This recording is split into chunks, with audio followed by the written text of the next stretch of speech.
Jumpa lagi Jaka TV. Sebuah laptop berperforma tinggi yang tipis dan ringan, cocok untuk gamer dan konten kreator, bahkan bisa untuk 3D animator. Bisa pakai eksternal GPU dan penampilannya nggak seperti laptop gaming, membuatnya elegan bahkan kalau dipakai di ruang meeting. Ya, ini adalah Lenovo Legion Slim 7i yang dijanjikan Lenovo sebagai laptop yang stylish outside, savage inside.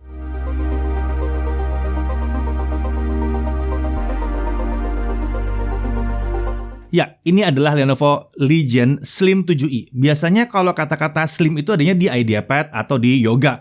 Kali ini ada di Legion. Iya, laptop high performance yang kencang, tipis, dan ringan. Mari kita cek spesifikasinya dari awal ya. Oke, prosesor yang dipakai adalah sebuah Core i7 10870H. Ini adalah varian baru untuk Core i7 generasi 10 yang H-series. Prosesor ini adalah turunan dari 10875H dengan perbedaan di clock speed. Ini adalah laptop gaming pertama yang kami uji pakai Core i7 10870H. Codename Comet Lake, 14 nanometer, 8 core, 16 thread, 45 watt base clock di 2,2 GHz dengan maksimum turbo clock di 5 GHz dan thermal velocity boost maksimum di 5 GHz juga. Sementara itu untuk smart cache-nya 16 MB, jadi besar ya. Nah, untuk memori atau RAM dari laptop ini sendiri yang kami uji itu adalah 32 GB. 16 GB-nya sudah onboard di solder, plus ada satu SODIMM tambahan 16 GB. Jadi ini nggak perlu upgrade lagi, kapasitasnya udah maksimal lah ini ya. Dan dia menggunakan DDR4 3200, padahal seharusnya Core i7 10870H itu default RAM-nya ada di 2933, tapi nggak apa-apa ya kalau lebih kencang. Nah, otomatis konfigurasinya sudah dual channel. Nah, untuk storage, ini dia menggunakan 1 TB SSD M.2 NVMe PCIe. Masih tersedia lagi slot M.2 kedua untuk nambahin storage juga, jadi bisa lebih lega lagi kalau mau ya. Untuk discrete graphics dia pakai Nvidia GeForce RTX 2060 6GB GDDR6 with Max-Q design. Wajar karena ini laptop tipis ya. Jadi memang pakai Max-Q design. Nah, untuk integrated graphics masih ada Intel UHD graphics-nya dengan 24 execution unit. Ini membuat Lenovo Legion Slim 7 ini jadi bisa pakai fitur hybrid mode. Ya, ini bisa diaktifkan dari software Lenovo Vantage. Dalam kondisi off, discrete graphics akan aktif terus. Jadi si Nvidia-nya aktif terus, memastikan game atau aplikasi apapun udah pasti pakai si discrete graphics. Sementara itu dalam kondisi on, ya, discrete graphics-nya dan integrated graphics ini bisa gantian, tergantung load, tergantung bebannya, tergantung mana yang kita pilih yang bisa dipakai. Menariknya di sini karena aktifnya barengan sebetulnya, jadi beberapa aplikasi seperti Adobe Premiere bisa memanfaatkan kedua GPU itu untuk akselerasi. Atau kalau kalian misalnya streaming pakai OBS, kalian bisa aja pakai GPU Nvidia-nya untuk main game, sementara Quick Sync-nya atau integrated graphics dari prosesornya dipakai buat streaming. Bisa di situ ya. Nah, untuk body form factor-nya adalah clamshell, materialnya adalah aluminium. Nah, yang ini aluminium, tipis aluminium ya. Desain masih menggunakan desain khas Lenovo Legion 7 tapi dengan body yang jauh lebih tipis. Di punggung layar dihiasi ada tulisan Legion yang diukir pakai laser dengan logo Y yang memancarkan cahaya putih saat laptopnya menyala. Secara keseluruhan Lenovo Legion Slim 7 ini punya penampilan keren dan stylish tapi tetap mempertahankan kesan low profile. Jadi nggak terkesan seperti laptop gaming banget gitu. Ini cocok buat mereka yang nyari laptop performa tinggi tapi penampilannya nggak terlalu flashy gimana. Jadi supaya kalau buat meeting gitu ya masih kelihatan keren, masih kelihatan asik itu ya. Ini sesuai banget dengan slogan Lenovo Legion yang stylish outside, savage inside. Untuk warna, dia menggunakan warna slate gray dengan dimensi panjang 35,6 cm, lebar 25 cm, dan ketebalannya hanya 1,79 cm. Laptop gaming itu rata-rata 2 cm, bahkan bisa lebih gitu ya. Menariknya ketebalan 1,79 ini mirip dengan laptop tipis yang menggunakan prosesor dan discrete graphics yang hemat daya. Biasanya pakai MX series itu, tebalnya itu bisa 1,79 cm. Ini pakai RTX dan Core i7 seri H. Luar biasa ya. Nah, untuk bobotnya, laptop ini adalah 1,91 kg. Biasanya laptop gaming itu di sekitar 2 kg ya. Itu untuk unit laptopnya doang. Jarang sekali kita nemu laptop gaming yang punya berat di bawah 2 kg tapi punya spek sekencang ini. Nah, untuk charger itu chargernya agak berat memang di 649 gram karena charger ini punya keluaran daya di 230 watt. Ya, lagi-lagi nih wajar. Lagi pula chargernya pun ukurannya menarik, dia di mana dia agak sedikit gepeng gitu ya, jadi lebih mudah untuk dibawa. Total berat keduanya menjadi 2,56 kg kalau dibawa kemana-mana. Ini masih cenderung ringan untuk performance yang ditawarkan. Nah, untuk display, dia pakai 15,6 inci Full HD 1920x1080 pixel 144 Hz. Gaming banget sebetulnya ya. IPS, nah ini 100% sRGB dengan 300 nits. Jadi ini enak untuk dipakai content creation. Warnanya bisa konsisten di sini, cukup cerah juga, dan permukaannya itu anti glare, membuat lebih nyaman digunakan karena nggak ada pantulan-pantulan yang ganggu di layar. Desainnya juga sudah menggunakan bingkai layar yang tipis di 3 sisi. Pada bingkai atas udah diberi notch, jadi supaya memudahkan pengguna kalau mau buka layarnya ya. Dan ini juga sekaligus jadi tempat si kamera 720p 30 fps. Dan bicara soal layar, tentunya layar bisa dibuka 180 derajat sebagaimana layaknya laptop-laptop profesional. Iya, tapi Legion memang rata-rata begitu ya, bisa dibuka sampai 180 derajat. Nah, untuk audio dia menggunakan solusi Dolby Atmos Speaker System. Ini arah keluaran suaranya itu ke bawah tapi agak nyamping gitu ya. Jadi lebih gampang untuk digunakan tanpa di atas meja juga. Disediakan software Dolby Atmos Speaker System untuk mengatur audio profile. Ini dilengkapi dengan fitur Sound Radar kalau kalian mau main game ya. Ini semacam radar overlay pada game untuk mengetahui arah datangnya musuh, jadi lebih mudah deteksi musuh itu dari mana gitu ya. Kualitas suaranya ini jelas lantang speakernya ini. Ini bisa digunakan bahkan di ruangan terbuka atau tempat meeting yang lebih rame, mungkin di cafe gitu ya. Sedemikian lantangnya sampai kalian merasa bahwa kalau kalian misalnya pakai di kos-kosan atau di rumah ya, kalau malam-malam tolong jangan dimentokin kencang volumenya, bisa gangguin orang lain ya, atau pakai headphone gitu ya. Nah, untuk konektor di kiri kita lihat ada satu 3,5 mm audio combo jack dan ada satu SD card slot. Di sisi kanan ada dua Thunderbolt 3.0 yang mendukung display out dengan protokol DisplayPort, dan ini juga support penggunaan perangkat Thunderbolt seperti SSD eksternal atau GPU eksternal. Di sisi belakang ada USB 3.2 Gen 2 10 Gbps dan ada satu lagi USB 3.2 Gen 2 10 Gbps dengan fitur Always On. Dan tentunya ada satu DC in buat ngecas di sini. Nah, untuk konektivitas wireless dia menggunakan modul Wi-Fi Intel Wi-Fi 6 AX201 yang sudah Wi-Fi 6 atau Wi-Fi AX ya. Sudah support multi-user MIMO, gigabit Wi-Fi, dan tentunya memberikan Bluetooth versi 5.1. Dari sisi keyboard dia menggunakan Legion TrueStrike Gaming Keyboard. Ini adalah gaming keyboard terbaru dari Lenovo dengan switch tipe soft landing. Jadi base plate dari keyboard ini dilengkapi dengan area peredam kejut yang lebih besar, memberikan sensasi soft landing saat tombol itu ditekan penuh gitu ya. Nah, desain seperti ini diklaim memberikan pengalaman yang baik saat keyboard digunakan untuk main game maupun buat ngetik. Nah, untuk travel distance dari 1,3 mm, rasanya ini emang nggak tinggi-tinggi banget, tapi ya mengingat laptop ini laptop tipis, wajar-wajar aja sih ya, masih tetap enak kok ya. Nah, ini sudah mendukung fitur anti ghosting, dilengkapi dengan tombol numpad juga, dan tombol panah itu punya ukuran yang sama seperti tombol lainnya, jadi nggak dikecilin. Ini menyenangkan sekali ya, tombol kursor nggak dikecilin. Keyboard ini dilengkapi dengan backlit RGB dan 3 tingkat kecerahan. Tingkat kecerahan ini bisa dirubah dengan tombol function panah atas panah bawah. Sementara itu untuk mengubah efek backlit cukup dengan function plus spacebar. Tersedia pula software Corsair iQ untuk kustomisasi backlit RGB yang lebih lengkap lagi. Menariknya lagi, area bodi sekitar keyboard seperti palm rest-nya itu dirancang dengan menggunakan high abrasion aluminium stamping yang diklaim mampu mengurangi efek keausan pada bodi akibat penggunaan jangka waktu panjang. Untuk touchpad, posisinya sejajar dengan tombol spacebar, jadi ngetik lebih enak karena nggak gampang kesamber-samber sama telapak tangan gitu ya. Dan ini sudah pakai Windows Precision Driver. Dari sisi security dia pakai biometric security ya, dengan pengenalan sidik jari.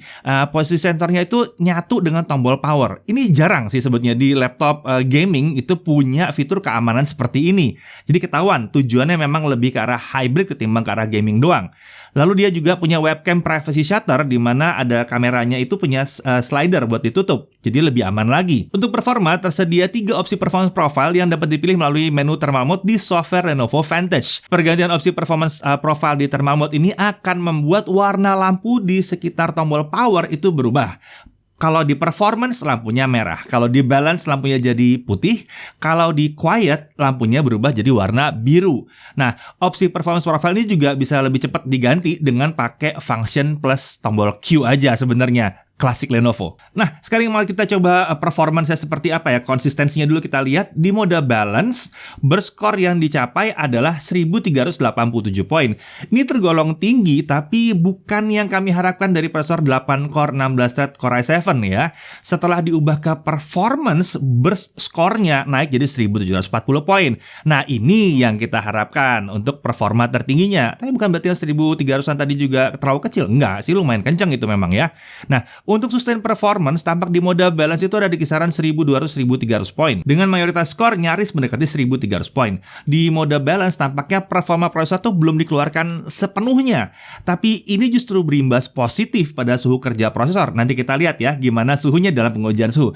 Walaupun belum keluar sepenuhnya, level sustain performance seperti itu tuh masih tergolong kenceng. Bahkan untuk skenario penggunaan kelas berat sekalipun. Sementara itu di mode performance, sustain performance-nya itu bisa naik ke kisaran 1590 sampai 1610 poin. Karakter sustain performance seperti ini yang kami harapkan untuk bisa dikeluarkan dari prosesor 8 core 16 thread di laptop gaming. Kami sih nggak nyangka bahwa laptop high performance setipis ini masih mampu menghasilkan skor yang bisa dicapai oleh laptop gaming dengan bodi yang lebih gede-gede dan tebal-tebal. Oke, sekarang mari kita coba dulu langsung ke aplikasi Blender 2.80 ya. Kita coba BMW Scene, resolution di 1920x1080 pixel, render resolutionnya ada di 50%. Dengan CPU render ini semua selesai dalam waktu 3 menit 42 detik. Kalau kita pakai GPU render dengan CUDA yang menggunakan RTX 2060 Max-Q di dalamnya, itu selesai dalam waktu 1 menit 25 detik. Nah, yang menarik adalah karena ada Thunderbolt-nya, kita colok eksternal GPU kita dengan RTX 2080 Super dan kita dapat 53 detik, lebih cepat lagi. Tersedia konektor Thunderbolt 3 ini membuat pengguna memang jadi dapat mengupgrade kemampuan graphics compute di Lenovo Legion Slim 7i ini dengan menggunakan eksternal GPU. Tentunya pengguna juga dapat menambahkan hingga 2 eksternal GPU karena ada 2 konektor Thunderbolt 3.0 di laptop ini. Mau pasang Quadro bisa juga, nggak ditolak kok.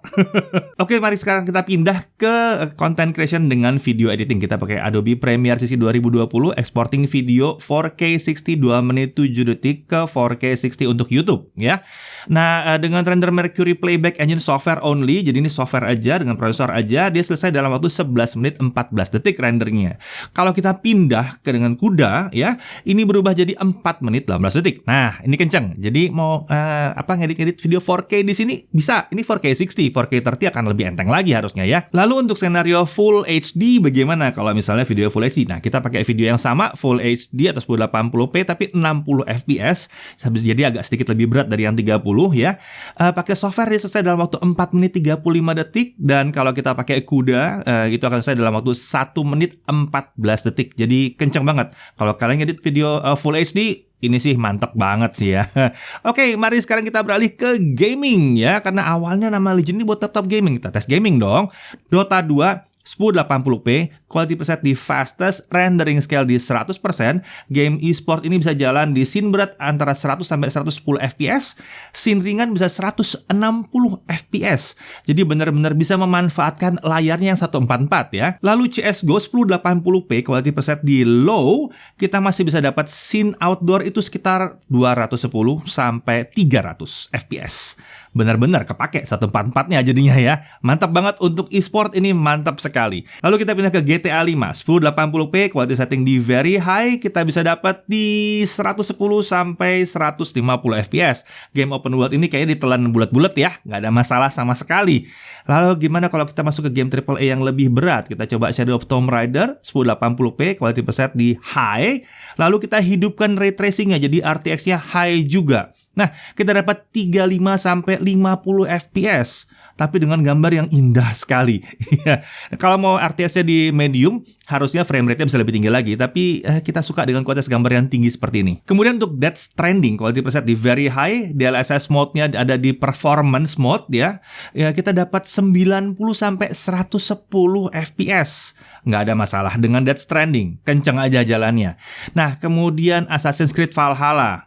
Nah, ini yang berat ya, karena prosesor dan GPU-nya dihajar gila-gilaan. 1080p, quality preset dia high, kita dapat masih bisa dapat 40-50 fps. Nggak ada masalah. Ditelan juga, Valhalla pun ditelan juga ya.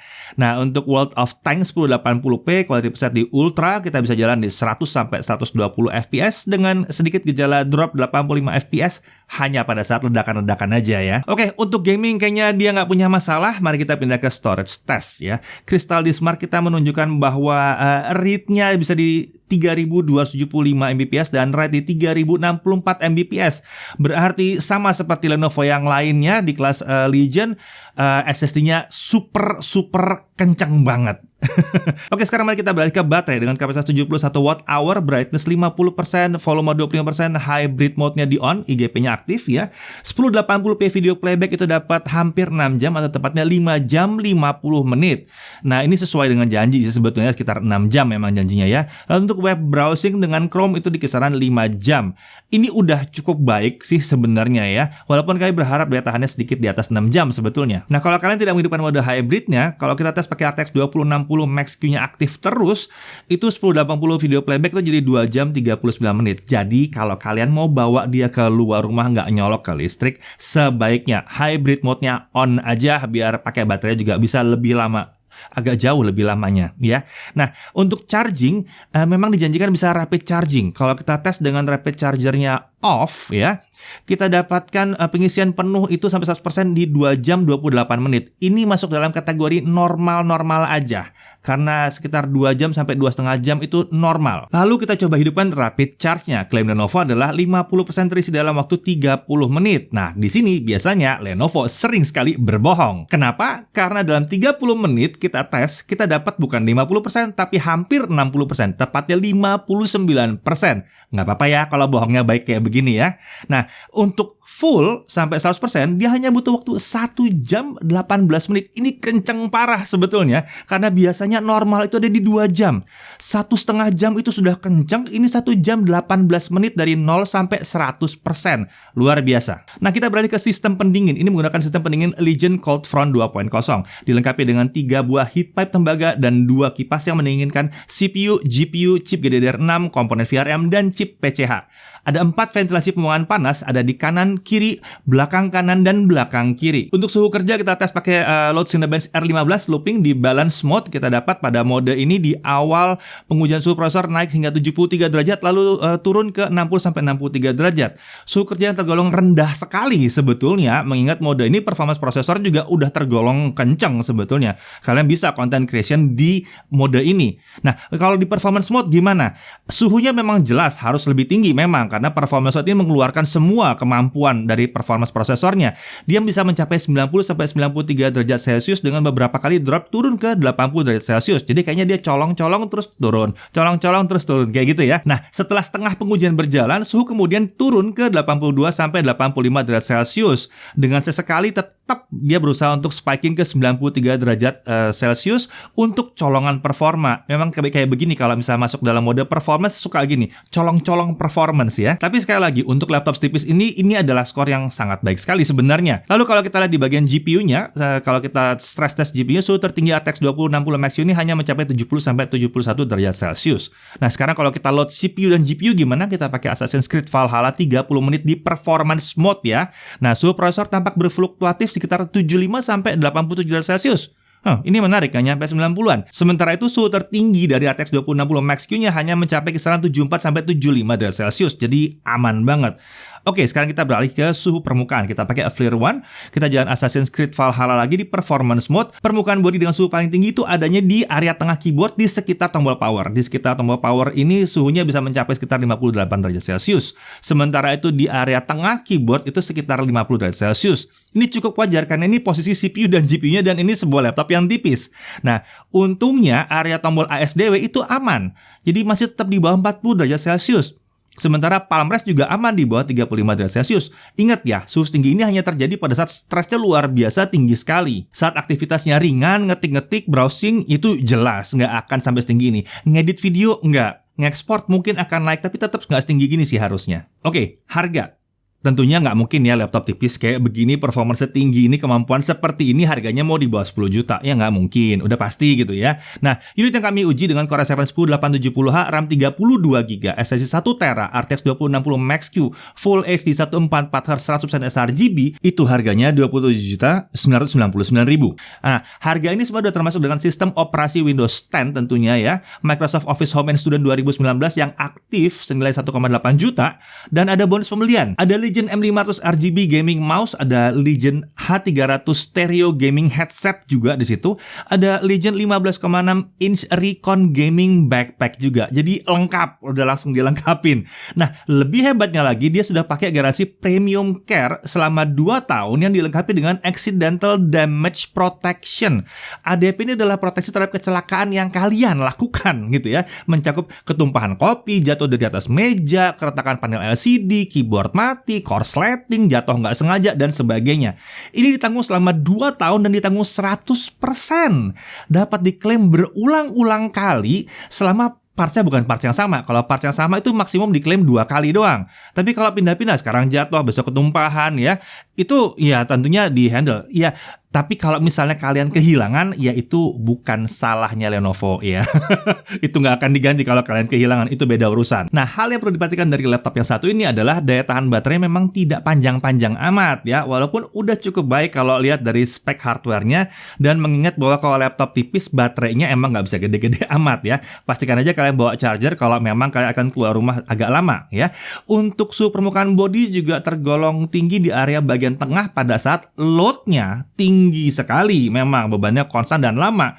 Seharusnya ini nggak masalah karena jarang sekali game menggunakan tombol di area tengah ya. Untuk kendalinya biasanya kan ASDW, dan ya lagi-lagi ini kondisinya dalam load yang tinggi sekali. Dan gamer pun biasanya pakai keyboard ya dan mouse terpisah, biasanya begitu. Nah, lalu chargernya memang agak besar, tapi memang untuk laptop performa tinggi seperti ini charger harus besar. Paling nggak charger yang disediain itu sudah yang lebar ya, lebar agak tipis, bukan charger yang tebel kayak kotak banget gitu ya, jadi mudah untuk dibawa-bawa. Di sisi menariknya kita bisa lihat bahwa desain dan penampilannya keren dan stylish dan tetap low profile, nggak terlalu splashy gitu ya. Bodinya tipis cuma 1,79 cm, ringan untuk bobot laptopnya seperti ini di bawah 2 kg ya. Sustain performance tetap tinggi dan minim gejala throttling. Kemudian performa proses pun bisa diatur mau kenceng atau kenceng parah. Kalau kenceng dia dingin loh, dingin banget bahkan ya. Kenceng parahnya pun nggak parah sih panasnya, cuma colongan-colongan aja sedikit-sedikit. Siap juga untuk gaming AAA dan kompetitif, support layar 144Hz tentunya di sini ya. Layarnya udah IPS 100% sRGB, jadi bisa untuk content creator juga. Suhu kerja juga tetap dalam batas yang aman, bahkan dalam mode performance. Kapasitas RAM udah 32GB, tinggal pakai aja 3200 pula di sini ya. Kapasitas SSD-nya lega dan kencang parah di sini. Masih dapat nambah lagi kalau mau, masih bisa nambah lagi SSD M.2. Pengisian baterai juga bisa super kencang kalau pakai rapid charge, dan dia punya 2 Thunderbolt 3.0 untuk nambahin eGPU atau ya external device Thunderbolt yang lainnya. Gaming grade keyboard yang nyaman digunakan, Wi-Fi AX, Bluetooth 5.1, lengkap ada biometriknya juga pakai fingerprint, ada slider penutup kamera, ada bonus peripheral gaming yang lumayan lengkap, ada bonus Office, lalu ada garansi premium dan accidental damage protection yang membedakan dia dari laptop yang tidak resmi. Kalau yang resmi pakai ADP gitu ya, jadi aman 2 tahun. Menurut kami sih ya, pernyataan stylish outside, savage inside itu bukan ngadi-ngadi ya.